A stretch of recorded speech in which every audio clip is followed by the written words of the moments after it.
Good evening. Tonight, no one can say for sure whether the federal government will shut down by the end of this week. If that happens, money stops flowing, and if that happens, Americans will start feeling it by Monday. And while a lot of it can be attributed to politics as usual in Washington, there are real disagreements behind this. The threat of a shutdown is real, and the Republicans say so is what they proposed today for future years, starting in 2012. Massive cuts in spending. And while none of that is real yet, it's already getting fought over as the clock ticks down to this weekend's potential shutdown.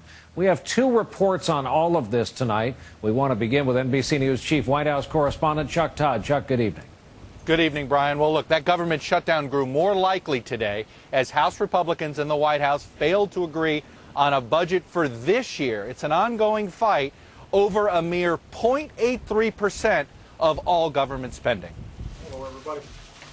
A visibly frustrated president turned up the heat on congressional leaders who have put off adopting a budget since last year. If that issue does not get resolved and we don't start seeing progress, I want a meeting again tomorrow here at the White House. And if that doesn't work, we'll invite them again the day after that.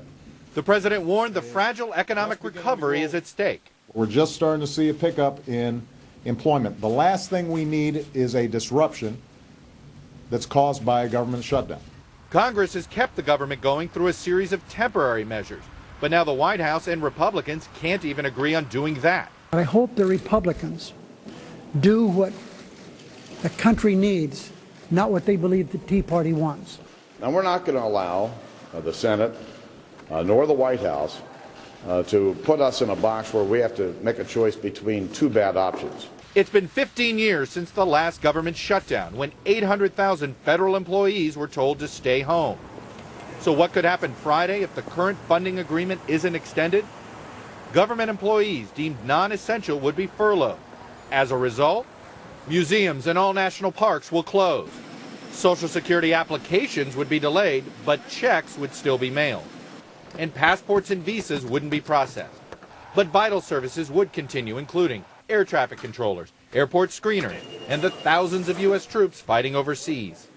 And with tax day less than 2 weeks away, the IRS says Americans still must file on time, but refunds could be delayed. If the government did shut down, a recent Pew Research poll shows Americans evenly divided on which party to blame. But some Senate Republicans want to force a deal now because they fear a shutdown will hurt their party more. Chuck Todd, NBC News, the White House. I'm Kelly O'Donnell on Capitol Hill, where the House Republicans' budget man called for dramatic cuts and changes. We put the nation on the path to actually pay off our national debt. 41-year-old Wisconsin Congressman Paul Ryan is going big compared to the White House budget laid out in February. The Republican plan over the next decade would cut government spending by $6 trillion, reduce the federal deficit by $4.4 trillion compared to the president's budget, according to the Congressional Budget Office. Both parties and the president's own bipartisan debt commission say the federal debt is a national emergency. This is the most predictable economic crisis in our history. And what are we doing, playing politics? The biggest flashpoint is altering Medicare, where health care costs have soared. We propose that we support people more if they're low income, more as they get sick, and wealthy seniors don't get as much support. For anyone 55 and older, no change.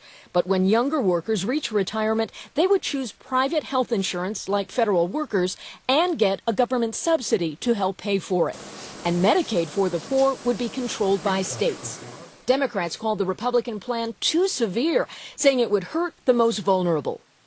No longer would Medicare be a guarantee of health insurance coverage. Instead, Medicare would become little more than a discount card. This plan would literally be a death trap for some seniors. On taxes, Republicans propose lowering the top tax rates for individuals and corporations to 25%.